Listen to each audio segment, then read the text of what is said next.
दोस्तों, आप सभी का स्वागत है महाभारत के पार्ट 2 एपिसोड में। हमने अपने पहले वाले पार्ट 1 में आपको महाभारत के कई रहस्यों के बारे में बताया है और आज की इस वीडियो में हम महाभारत के और भी रहस्यों के बारे में बताने जा रहे हैं। दोस्तों, इससे पहले मैं रहस्यों को शुरू करूं, अगर आप इस चैनल पर नए आए हो तो हमारे चैनल को सब्सक्राइब करके एक बार प्रेम से लिखिए राधे राधे।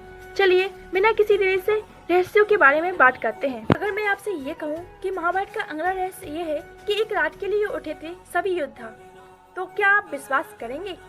इसका जवाब हमें कमेंट सेक्शन में जरूर बताएं। महाभारत के युद्ध में मारे गए सभी सूरवीर जैसे कि भीष्म, द्रोणाचार्य, दुर्योधन, अभिमन्यु, द्रौपदी के पुत्र कर्ण, शिखंडी आदि एक रात के लिए पुनर्जीवित हो गए थे। यह घटना महाभारत युद्ध के खत्म होने के 15 साल बाद घटित हुई थी। यह उस समय की बात है जब धृतराष्ट्र, कुंती, विदुर, गांधारी और संजय वन में रहते थे। एक दिन वन में उनसे मिलने युधिष्ठिर पधारे, तभी ये घटना घटी। विदुर जी के प्राण त्यागने के बाद धृतराष्ट्र के आश्रम में महर्षि वेदव्यास आए।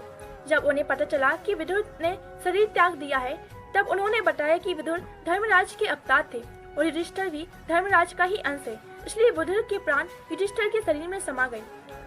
महर्षि वेदव्यास ने धृतराष्ट्र, गांधारी और कुंती से कहा कि आज मैं तुम सबके कहने पर अपनी तपस्या का प्रभाव दिखाऊंगा, तुम्हारी जो इच्छा हो वह मांग लो। तब धृतराष्ट्र और गांधारी ने युद्ध में मृत अपने पुत्रों तथा कुंती ने कर्ण को देखने की इच्छा प्रकट की। द्रौपदी आदि ने कहा कि वे अपने परिजनों को देखना चाहती है। महर्षि वेदव्यास ने कहा कि ऐसा ही होगा। युद्ध में मारे गए जितने भी वीर हैं उन्हें आज रात तुम सभी देख पाओगे। ऐसा कहकर महर्षि वेदव्यास ने सभी को गंगा तट पर चलने के लिए कहा। महर्षि वेदव्यास के कहने पर सभी गंगा तट पर एकत्रित हो गए और रात होने का इंतजार करने लगे। रात होने पर महर्षि वेदव्यास ने गंगा नदी में प्रवेश किया और पांडव व कौरव पक्ष के सभी मृत योद्धाओं का आह्वान किया। थोड़ी ही देर में भीष्म, द्रोणाचार्य, कर्ण, दुर्योधन, शकुनी, अभिमन्यु, द्रौपदी के पांचों पुत्र राजा द्रौपदी, धृष्टद्युम्न, शिखंडी आदि वीर सभी बाहर निकल आए। उन सभी के मन में किसी भी प्रकार का अहंकार, क्रोध नहीं था। महर्षि वेदव्यास ने धृतराष्ट्र व गांधारी को दिव्य नेत्र प्रदान किए। अपने मृत परिजनों को देख सभी के मन में हर्ष छा गया। सारी रात अपने मृत परिजनों के साथ बिताकर सभी के मन में संतोष हुआ। अपने मृत पुत्र, भाई, पतियों और अन्य संबंधियों से मिलकर सभी का संताप दूर हो गया। महाभारत का दूसरा रहस्य, आखिर युद्ध के बाद बचे हुए लोगों का क्या हुआ? पांडव पक्ष से राजा विराट और विराट के पुत्र उत्तर, शंख और श्वेत, सात्यकी के 10 पुत्र, अर्जुन पुत्र इरावन, ध्रुपद, द्रौपदी के 5 पुत्र शिखंडी और कौरवों के पक्ष से कलिंगराज, भानुमान, केतुमान, अन्य कलिंग वीर, सौवीर, क्षुद्रक, मालव वीर आदि सभी मारे गए। लाखों लोगों के मारे जाने के बाद लगभग 24,165 कौरव सैनिक लापता हो गए थे, जबकि महाभारत के युद्ध के पश्चात कौरवों की तरफ से 3 और पांडवों की तरफ से 15 यानी कुल 18 योद्धा ही जीवित बचे थे। माना जाता है कि महाभारत युद्ध में एकमात्र जीवित बचा कौरव युधिष्ठिर था। युधिष्ठिर ने युद्ध के मैदान में ही सभी योद्धाओं को का अंतिम क्रिया कर्म करवाया था। महाभारत युद्ध की समाप्ति के बाद कृतवर्मा, कृपाचार्य, युधिष्ठिर, अश्वत्थामा, युधिष्ठिर, अर्जुन, भीम, नकुल, सहदेव, श्री कृष्ण, सात्यकी, इसके अलावा धृतराष्ट्र, द्रौपदी, गांधारी, विदुर, संजय, बलराम और श्री कृष्ण की पत्नियां आदि भी जीवित थे। युद्ध के बाद श्राप के चलते श्री कृष्ण के कुल में भी आपसी युद्ध शुरू हो गया, जिससे श्री कृष्ण के पुत्र आदि सभी मारे गए। बलदाऊ ने यह देखकर समुद्र के किनारे जाकर समाधि ले ली।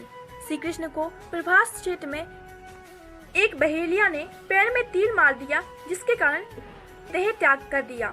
बचे लोगों ने कृष्ण के कहने के अनुसार द्वारका छोड़ दी और हस्तिनापुर में शरण ले ली। यादवों और उनके भोज्य गण राज्यों का अंत होते ही श्री कृष्ण की बसाई द्वारका सागर में डूब गई। धृतराष्ट्र और गांधारी ने पांडवों के साथ रहते रहते 15 साल गुजर गए।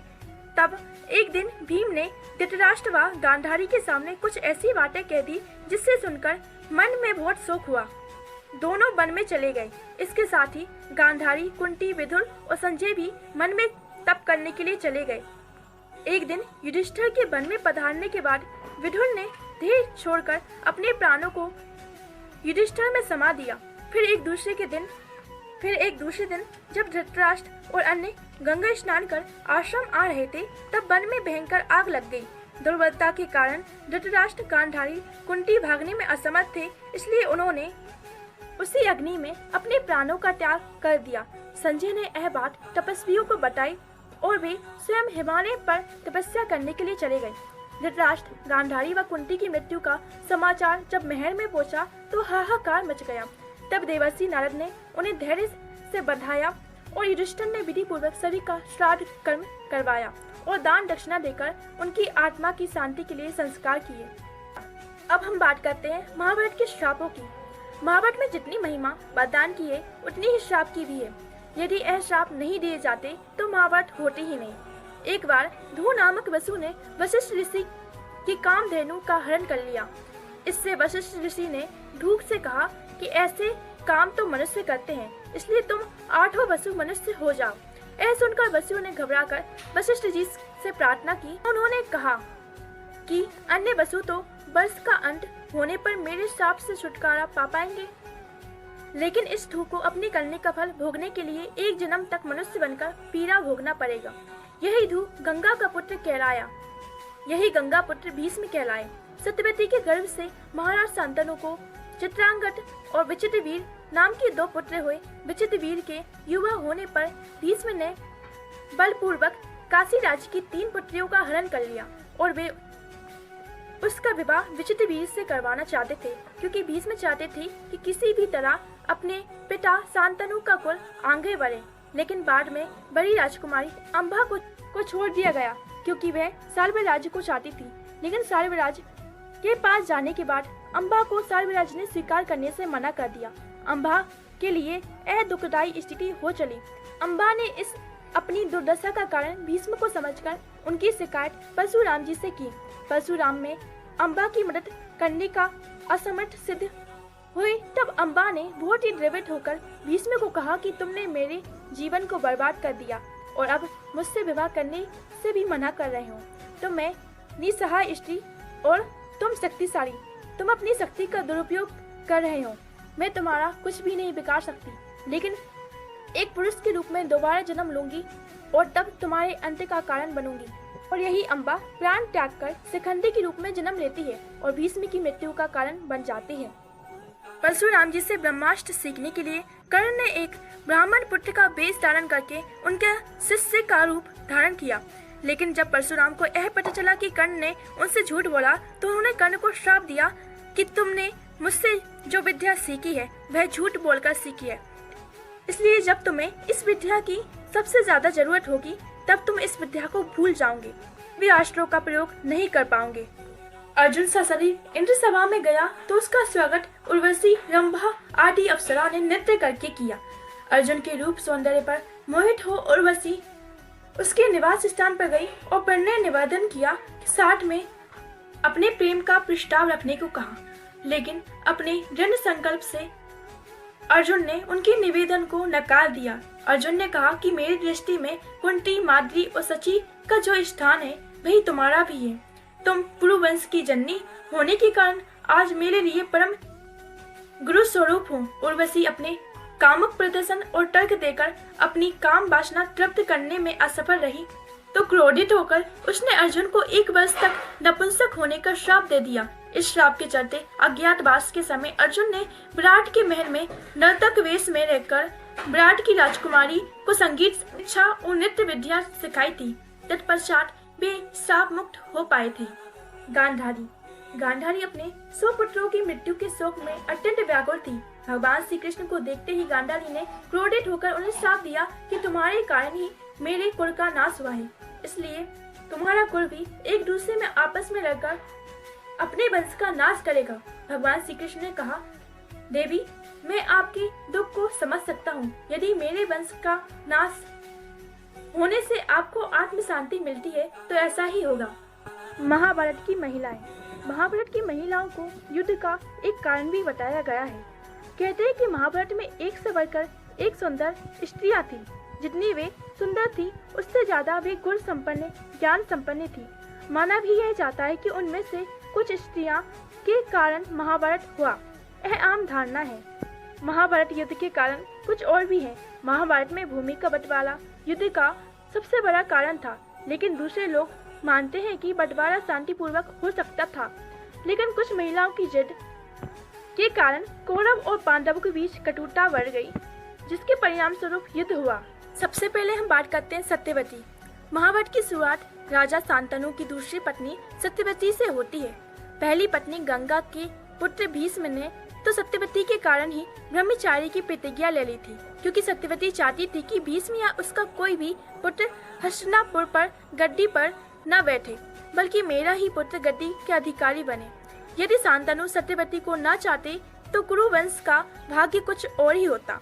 इस राजा ने एक स्त्री के लिए अपने पुत्र का जीवन नष्ट कर दिया। इससे पता चलता है कि शांतनु एक सामान्य राजा था। उसने अपना राज्य तथा पुत्र को प्राथमिकता न देकर अपनी भोग्यवृत्ति को प्राथमिकता दी। तो ये कहना उचित होगा कि सत्यवती ही प्रमुख कारण थी जिसके चलते हस्तिनापुर की गद्दी से कुरुवंश नष्ट हो गया। यदि भीष्म सौगंध नहीं खाते तो वेदव्यास के 3 पुत्र पांडु, धृतराष्ट्र और विदुर हस्तिनापुर के शासक नहीं होते, या ये कहें कि उनका जन्म ही नहीं होता, तब इतिहास ही कुछ और होता। सुभद्रा तो श्री कृष्ण की बहन थी, जिसने कृष्ण के मित्र अर्जुन से विवाह किया था, जबकि बलराम चाहते थे कि उनका विवाह कौरव कुल के दुर्योधन से हो। अर्जुन के हाथों भगवान श्री कृष्ण ने सुभद्रा का हरण करवा दिया। बाद में द्वारका में सुभद्रा के साथ अर्जुन का विवाह विधि पूर्वक संपन्न हो गया। विवाह के बाद वे 1 वर्ष तक द्वारका में रहे और शेष समय पुष्कर क्षेत्र में व्यतीत किया। 12 वर्ष पूरे होने पर वे सुभद्रा के साथ इंद्रप्रस्थ लौट गए। लक्ष्मणा श्री कृष्ण की 8 पत्नियों में से एक जामवंती थी। जामवंती कृष्ण का पुत्र था सांब। सांब का विवाह दुर्योधन और भानुमति की पुत्री लक्ष्मणा के साथ हुआ। वे दोनों एक दूसरे से प्रेम करते थे। दुर्योधन का पुत्र का नाम लक्ष्मण था और पुत्री का नाम लक्ष्मणा। दुर्योधन अपनी पुत्री का विवाह श्री कृष्ण के पुत्र से नहीं करवाना चाहते थे। भानुमति सुदक्षिण की बहन और दुर्योधन की पत्नी थी, इसलिए एक दिन सांब ने लक्ष्मणा से प्रेम विवाह कर लिया और लक्ष्मणा को अपने रथ में बैठाकर द्वारका ले जाने लगे। जब ये बात कौरवों को पता चली तो कौरव अपनी पूरी सेना लेकर सांब से युद्ध करने आ पहुंचे।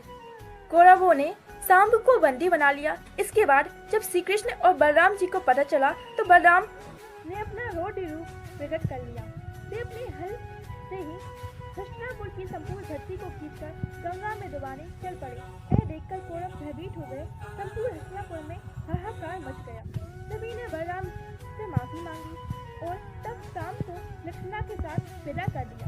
द्वारका में सांब और लक्ष्मणा का वैदिक रीति से विवाह हुआ।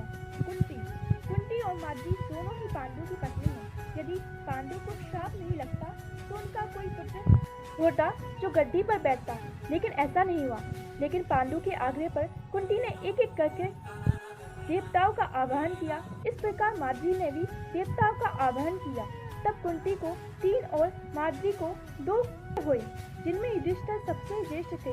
कुंती के अन्य पुत्र थे भीम और अर्जुन तथा माद्री के पुत्र थे नकुल और सहदेव। कुंती ने धर्मराज, वायु एवं इंद्र देवता का आह्वान किया था तो माद्री ने अश्विनी कुमारों का। एक दिन वर्षा ऋतु का समय था। पांडु और माद्री वन में विहार कर रहे थे। उस समय पांडु अपने काम वेग पर नियंत्रण न कर सके और माद्री के साथ सहवास करने के उतावले हो उठे। तब ऋषि का श्राप महाराज पांडु की मृत्यु के रूप में फलित हुआ। माद्री पांडु की मृत्यु को बर्दाश्त नहीं कर सकी, उनके साथ सती हो गई। यह देखकर पुत्रों के पालन पोषण का भार अब कुंती के हाथों पर आ गया। कुंती माँ अब हस्तिनापुर जाती हैं। ऋषि मुनि सभी पांडवों को राजा पांडु का पुत्र मानते थे, तो वे सभी मिलकर पांडवों का राजमहल छोड़कर आ गए। सभी पांडवों का स्वागत हुआ। राजमहल में कुंती का सामना गांधारी से हुआ। कुंती वासुदेव की बहन भगवान श्री कृष्ण की बुआ थी, तो गांधारी गांधार नरेश की पुत्री राजा धृतराष्ट्र की पत्नी थी। अब हम बात करते हैं गांधारी की। धृतराष्ट्र आंखों से ही नहीं बल्कि मन की आंखों से भी अंधे की भांति व्यवहार करते थे, इसलिए गांधारी और शकुनी को अप्रत्यक्ष रूप से सत्ता संभालनी पड़ी। गांधारी को यह चिंता सताने लगी कि कहीं कुंती के पुत्र सिंहासन पर अधिकार न करने लगे। ऐसे में शकुनी ने दुर्योधन के भीतर बाल्यकाल से ही पांडवों के प्रति घृणा का भाव भर दिया था। द्रौपदी, पांडवों की पत्नी द्रौपदी इस युद्ध का सबसे बड़ा कारण माना जाता है, क्योंकि लोगों को यही लगता है कि दुर्योधन इंद्रप्रस्थ को देखने गया तो उसने एक जगह रंगोली बनी देखी। उसने समझा यह कितनी सुंदर फर्श है, लेकिन असल में वह जल भरा हुआ था। भ्रमिवश वह गिर जाता है। तब द्रौपदी जोर जोर से हंसने लगती है और उसके मुंह से निकल जाता है अंधे का पुत्र अंधा। ये सब तो सभी जानते हैं, लेकिन अगर मैं आपको बताऊं तो महाभारत में इस बात का कहीं उल्लेख नहीं मिलता। महाभारत में इस बात का उल्लेख जरूर मिलता है, जब दुर्योधन पानी में गिरा था तब भीम ने उसका थोड़ा बहुत मजाक उड़ाया था, लेकिन उस सभा में एक भी दासी और द्रौपदी वहाँ शामिल नहीं थी। दोस्तों, आप सभी को ये वीडियो कैसी लगी हमें कमेंट करके बताएं और ऐसी ही वीडियो देखने के लिए हमारे चैनल को सब्सक्राइब